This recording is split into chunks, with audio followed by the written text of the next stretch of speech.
Hello, everyone, and welcome back to another Planetarium show. My name is Jessica. I'm the director of the Planetarium, and with me tonight is one of our students who I will let say hi and introduce herself. Hi everyone, my name is Allie. I am a UMD student and planetarium staff member, and I am a biochemistry major.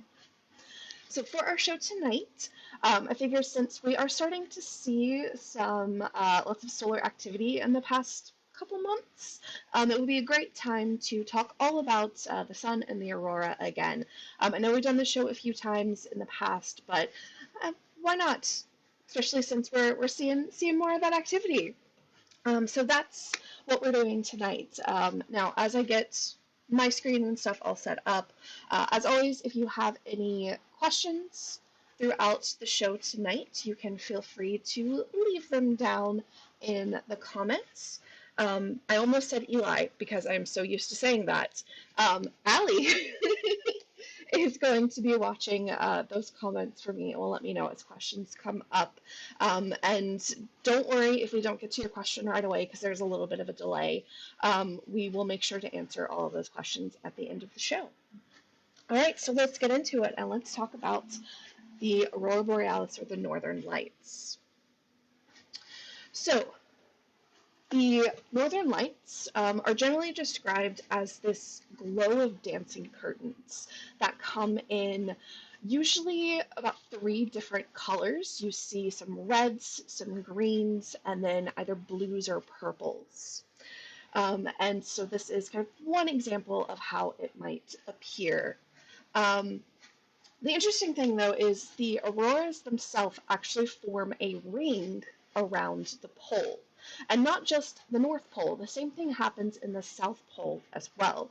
This is what we call the Auroral Ring, and that is the most difficult word to say. We'll talk more in a little bit about what's causing this. But basically, if you are in the proximity of this glowing ring, you will see the aurora in your sky. So the Aurora Borealis is specifically the northern lights. It's that ring of light around the North Pole. But there is also the Aurora Australis, which is the same thing around the South Pole. And as you see in this little video here, the where exactly the ring is and the size of it does kind of shift and change. And that's why some locations only see aurora every so often, while as other locations see them a lot more frequently. And we'll get into all of why that is in a little bit. All right, so before we get into the science, I thought it would be really cool to talk a little bit about some of the cultural significance behind the aurora, because for a lot of the early cultures that did experience this, it held a lot of kind of special meaning to them. So we'll start off with the namesake for Aurora Borealis. That name is originated in Greek. So the word aurora is actually derived from the Roman goddess of the dawn. Aurora traveled from east to west, announcing the coming of the sun. And then Boreas stems from the Greek word of wind. So Aurora Borealis is kind of like the northern wind that brings the light. One of my favorite, though, kind of mythologies behind the aurora comes from the Finnish folklore of the Firefox. And I'm going to show just a small portion of this animated film just to kind of show you a little bit. I do have it linked in the video description as well, and I highly encourage you to go watch the entire thing because it is adorable. But let's watch just a little bit of this.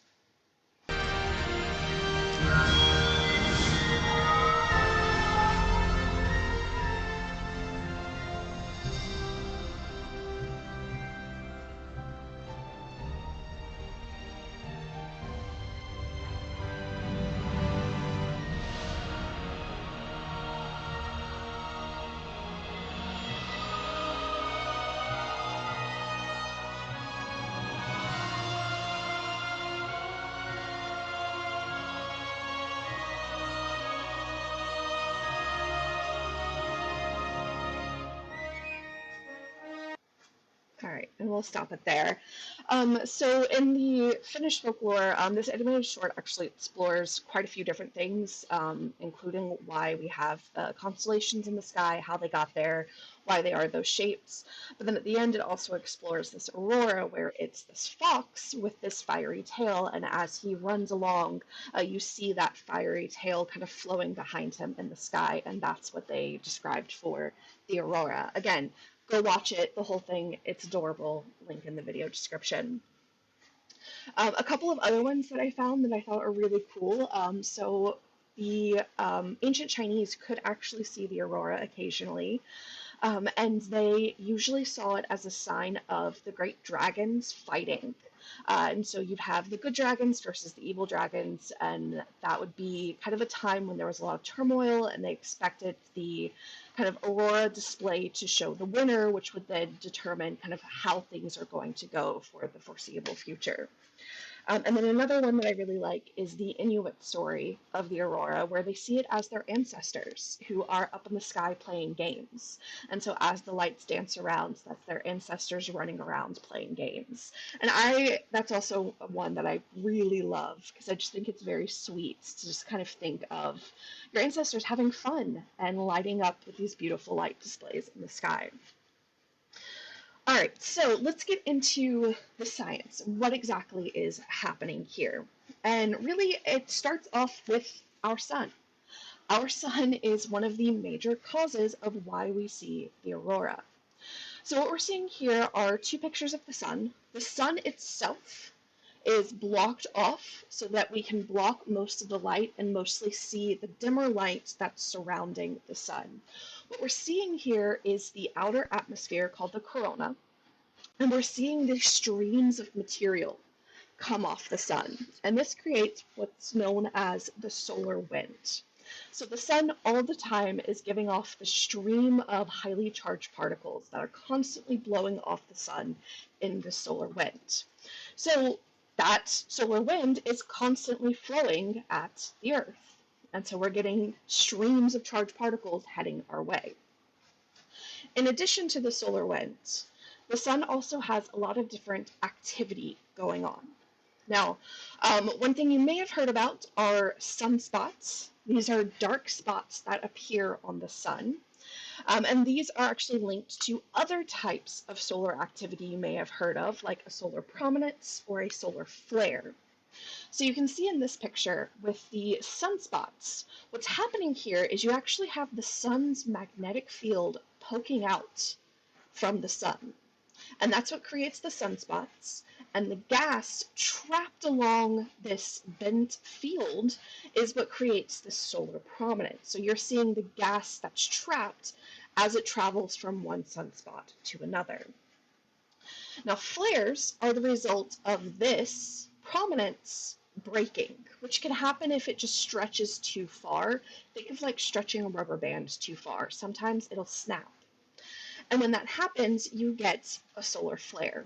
And all of that material that was caught gets flung out into space. So in addition to the solar wind, we sometimes have a lot of other stuff flung away from the sun when we have solar flares. And of course, the most extreme are coronal mass ejections, or CMEs, which is just a very, very, very, very big solar flare, is the easiest way to think of it. So because of all of this, there is constantly a lot of stuff coming off of the sun and heading towards us. Now that sounds scary, but for the most part, we are perfectly safe. You see, the Earth has its own kind of protective shield. We have a magnetic field of our own. So the Earth is kind of like a giant bar magnet. And we have this magnetic field that creates an invisible shield around us. So when that solar wind and the stuff from the solar flares or coronal mass ejections, as it get flung at the Earth, our magnetic field actually protects us and deflects most of that material around the Earth so that it doesn't actually hit us. Notice I said most, though, because some of it can make its way through. And when it does, just like the gas in the solar prominence is trapped in that loop, those gases and particles get trapped following the Earth's magnetic field, and that funnels them down to either around the North or the South Pole. And so that's why we see them around the poles, because that's where all of those charged particles are kind of being funneled towards. Now, as those charged particles are funneled towards the Earth, they're going to end up hitting the gases in our atmosphere. And when they do, they're going to give that gas some extra energy. They're going to cause the atoms to become excited. But atoms don't like having extra energy.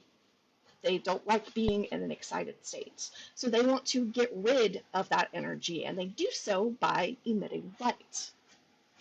So it's these charged particles from the sun being funneled down by Earth's magnetic field that hits our atmosphere and causes the gases in our atmosphere to glow as they get rid of that extra energy that they were hit with when that charged particle from the sun hits the gas in our atmosphere. In fact, the different colors that we see in the aurora all come from different types of gases in our atmosphere being hit. The reds, which we can see high up in the atmosphere, are caused when the charged particles hit single oxygen. And then lower down, those oxygens are bonded together. And that gives off, instead of red light, when that gets hit, it gives off green light. And then you also have some nitrogen mixed in there too, which can give off blues, or almost a like magenta color, which gives more of the blues and the purples. So that is essentially what causes it. All of these charged particles streaming from the sun, some of them make their way down Earth's magnetic field, where they hit the atmosphere and they cause the gas to glow, and they glow in different colors depending on exactly what gas was hit. And that leads to the beautiful light display that we see. Now, Earth is actually not the only planet to have this aurora phenomena. In fact, any planet that has an atmosphere and a magnetic field are going to have aurora as well, because that's the requirements. So here we have Jupiter and Saturn, and you can see they do in fact have aurora, and they in fact form a ring around the poles, just like the aurora does here on Earth. The major difference between Jupiter and Saturn and ours is the type of light that the aurora is seen in. These are seen in mostly ultraviolet and X-ray, so not visible light like Earth's. So you wouldn't actually be able to see these with your eyes, because our eyes just can't see UV and X-ray light. We know they exist because we have telescopes that can look at that type of light, and we've seen it. Now, Uranus and Neptune also have a magnetic field and have an atmosphere, so they also experience auroras, but they're a little unique. You can see here that Uranus's auroras are not aligned around the pole. And that's because they're aligned around the magnetic pole, which for Uranus is actually tilted differently, quite a bit differently than its rotation pole. On pretty much all of the other planets, those two are essentially in the same place. Now, why Uranus is offset like this, we don't really know, but that causes the aurora to happen at slightly different locations because of that. And I don't have a picture for Neptune because Neptune's auroras are incredibly dim. We're so far from the sun at this point that you're just not getting a lot of stuff hitting the planet. So they do occur, they're just very faint. I know that leaves some other planets. That leaves, of course, Mercury, Venus, and Mars. And you would think that none of those would have them because they either don't have an atmosphere and or they don't have a magnetic field. Turns out, though, Mars and Venus do, which is weird. Venus has an atmosphere, but it doesn't have a magnetic field. But it's close enough to the sun that when it's bombarded by all of this stuff coming from the sun, it's just intense enough to cause a faint aurora over the entire side of the planet. So instead of being confined to these little auroral zones like we have on Earth, basically the entire hemisphere sees the aurora. Well, could see if you could see it with your eyes, but it's really, really dim and not something you could actually see with your eyes. And then Mars, Mars has these weird little patches where you will sometimes see it, and it turns out that that's because those areas have highly magnetized rocks, and the rocks themselves have enough of a magnetic field to kind of pull those charged particles down there and create a little aurora effect. It's strange. And if I'm being a little vague on details, it's because I don't fully understand how it works. So yeah, there you go. All right, so let's come back to the Earth. Let's say you're all excited about the aurora. You want a chance to go and see it for yourself. When and where can you do that? Let's start with the when. A lot of people have the misconception that you can only see the aurora during the winter, and that's just not the case. You can actually see the aurora any time throughout the year. Now, a lot of people assume it's the winter because of kind of the images that are popular of the aurora, like this. You tend to see kind of snowy landscapes, and a lot of that is just because normally you're at really high latitudes where you just have snow on the ground for a large portion of the year. There's also the benefit of during the winter you have longer night times. It's dark for longer, which increases your ability to be able to see them, but they can happen all year round. So when then, if they can happen anytime throughout the year, when is the best time to see them? And it depends. If you can go to really high latitudes, somewhere like Iceland, that auroral ring is pretty much always around them. And so you can see the aurora all the time. Not all the time, a lot of the time. To be a little bit further down, like here in Duluth, or even just northern Minnesota, we have to have that auroral ring shift down a little bit more. And that happens when you have a lot more particles hitting the Earth's atmosphere, creating a bigger, more intense auroral display.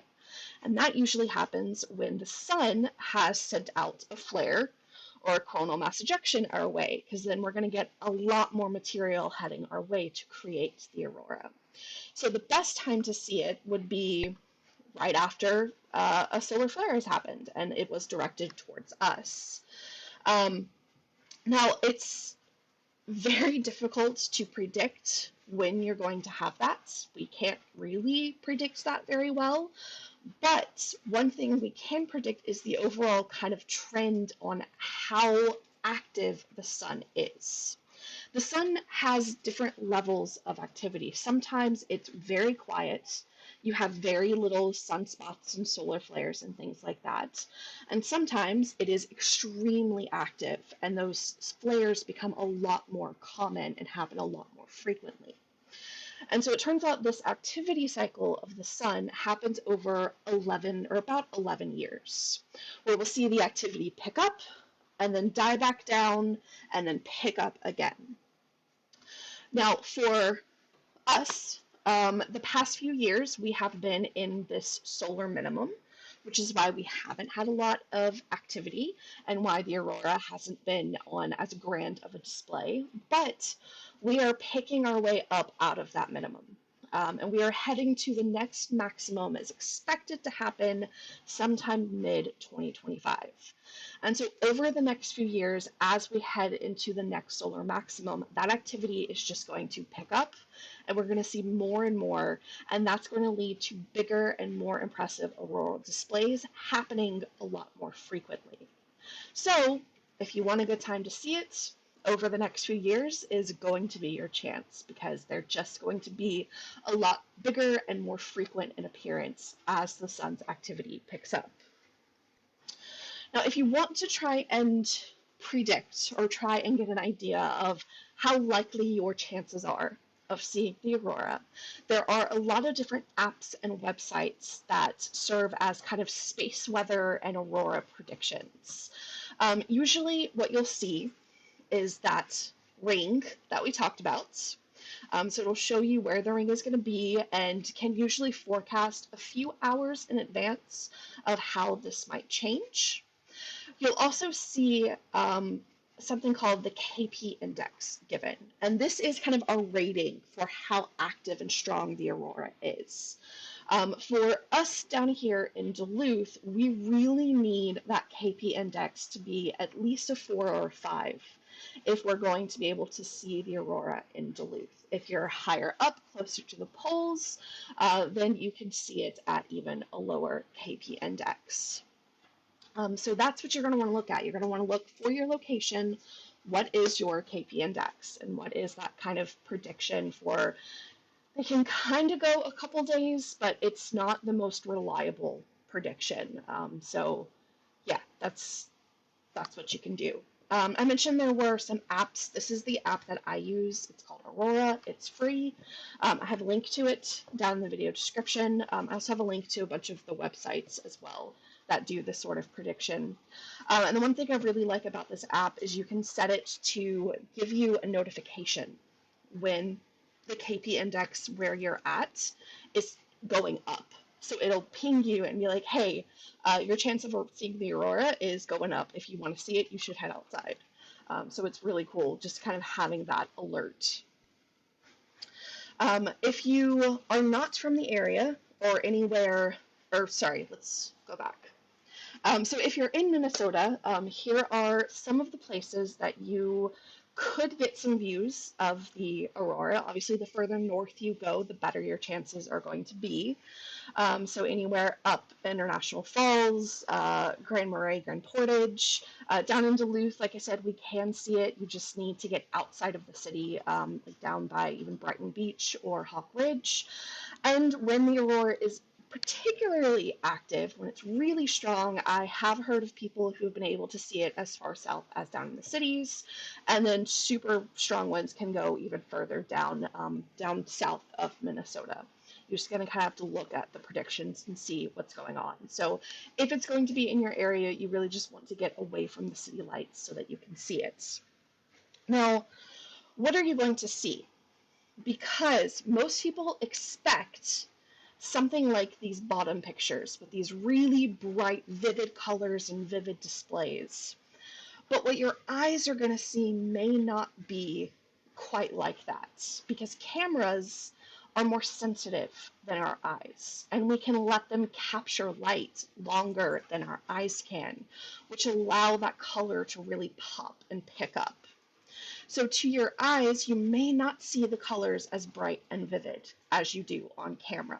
So I just like to say that up front so that people don't go into it and get disappointed. You can still see colors, especially when it is very intense and active, but you may not see the vivid colors that are so common in pictures and things. And one last thing, if you are in northern Minnesota and you're not sure if the aurora is out and you kind of want to know, or if you're from somewhere else and kind of want to see what the aurora might look like up here in northern Minnesota, we, working with the Gulfport Trail Historical Society and the Chickawauk Museum and Nature Center, have a camera placed on the roof of the Chickawauk Museum. This camera watches the night sky and takes pictures and compiles videos. And so you can go to the camera's website, which is also linked in the video description, and it will show you the latest image that was taken, so you can get a glimpse of what's actually happening out there right now. So you can see if the aurora is happening, if you want to lug yourself and any cameras or anything you may want to take with you out to go and see it. And then it also compiles time-lapse videos of the nights. We also have a Facebook page if you want to follow that as well, again, linked in the video description. And just to give you a little taste of what this is like, this was the Aurora display that we caught on the night of November 3rd. It's probably, I think it is the best Aurora display we have captured so far. I've watched this hundreds of times and I'm still just floored by this.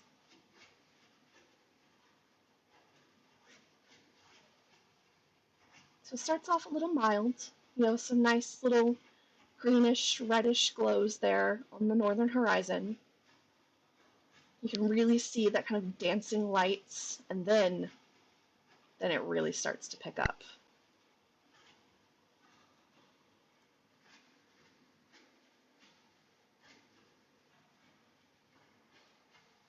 And this is where, if you were out there that night, you would have seen the sky just lit up with the aurora.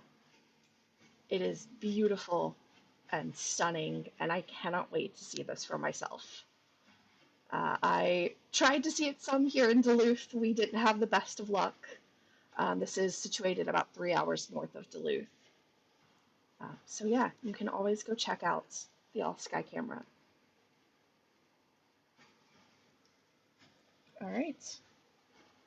And then we're back to the daytime. So let's pause you.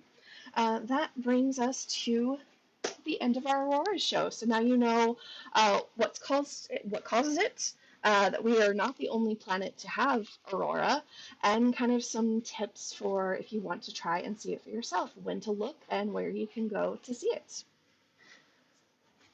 All right, let's see. Do we have any questions?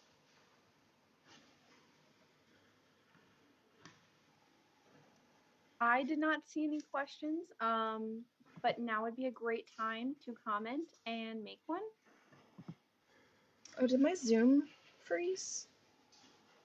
It froze for me. Why did it freeze? I don't know what's going on. That is not a flattering face for it to be frozen on. I was nervous. I thought it was maybe my computer, and I'm like, oh shoot, something's gonna happen. No, it's definitely my Zoom is, like, frozen. Alright, let's just go back to here and not show my face until I can get my Zoom fixed. Yeah, I don't know what's going on there. Let's just let this play. And we can wait and see if we've got any questions. I do see one asking about a display in the 70s. I was not around then. But I have heard from people who do remember, especially here in Duluth, I've heard from people who remember seeing like vivid colors lighting up the sky like all over, and they did say that they remember it happening about once every 10-ish years, which fits the solar cycle. So yeah, we will probably see displays like that as we head into the next solar maximum. My mom says that her parents talk about it. Really? I didn't think you could see it as far south as South Carolina, but maybe. I would have to look into that. That's really cool, though. Like, I know it's gone down, maybe about, like, the middle of the U.S.? But yeah, I don't know. That's really cool. And then another question, will there be a way to view the presentation later? Yes. All of our live streams are posted up on our Facebook page in just the video section. You can go and watch the video again after we're done. We also have a YouTube channel where we post all of them, which is you can find in the video description. So yes, lots of opportunities, and you can find all of our past videos. When is the next predicted time to see the aurora? I don't know of anything in the near future right now. I know that we do have one really big sunspot that seems to be growing. So there may be a flare coming up in the next few days, but predicting that sort of thing is incredibly difficult. and so I don't know of anything happening right now. Allie, can you still hear me? I can still hear you, yeah. Okay, good. I was just making sure my Zoom didn't like completely freeze, so that you like couldn't even hear me. I'm trying to like fix my Zoom real quick. I wish.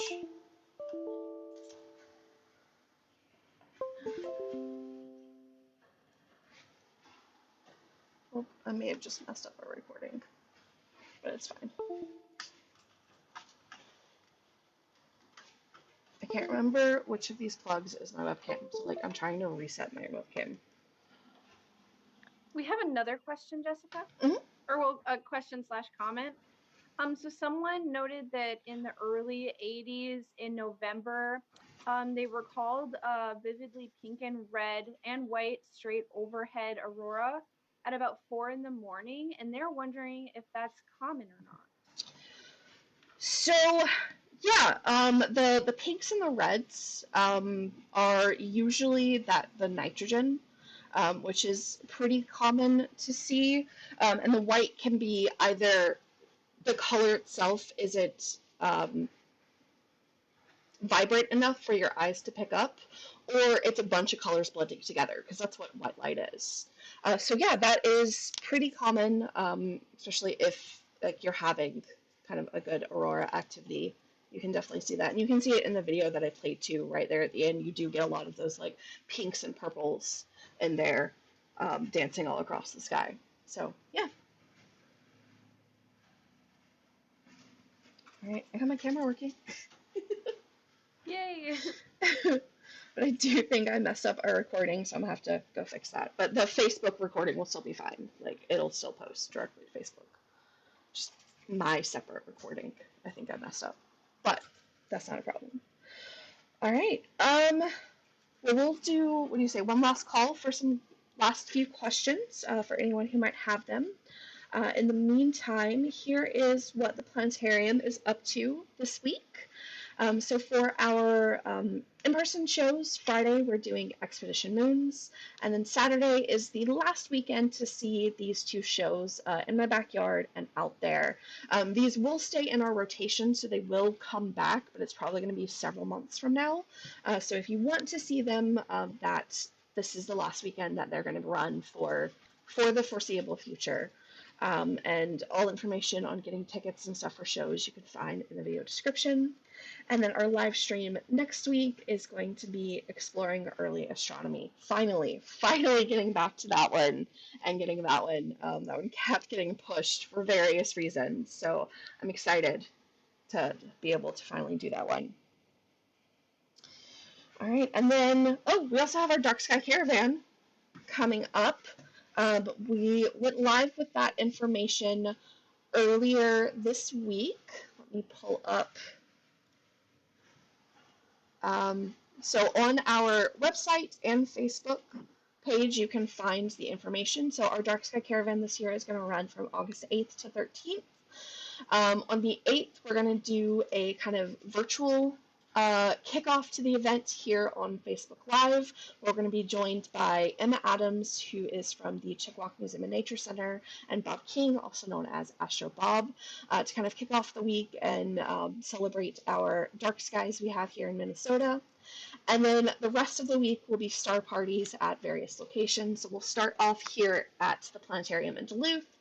Then we're going to stop at Taguchi State Park in the visitor or outside the visitor center. Then we're going to be at Split Rock Lighthouse, and then Grand Marais at the Folk School, and then we'll end the week at the Chippewa Museum. So for all of these star parties, we'll have telescopes out for you to look through. We'll give live tours of the sky, the things you can see, and we'll also have, if the weather isn't ideal for telescope viewing, there will still be activities and fun things to do. So definitely head out and see us. And again, all of this information you can find both on our Facebook page and on our website. I'm so excited for this. It's always a blast, and I can't wait to go do it again. All right, well, I'm not seeing any more questions, so I think we will wrap it up there. Thank you everyone so much for joining us. Have a wonderful rest of your week, and we will see you again next time. Bye everyone.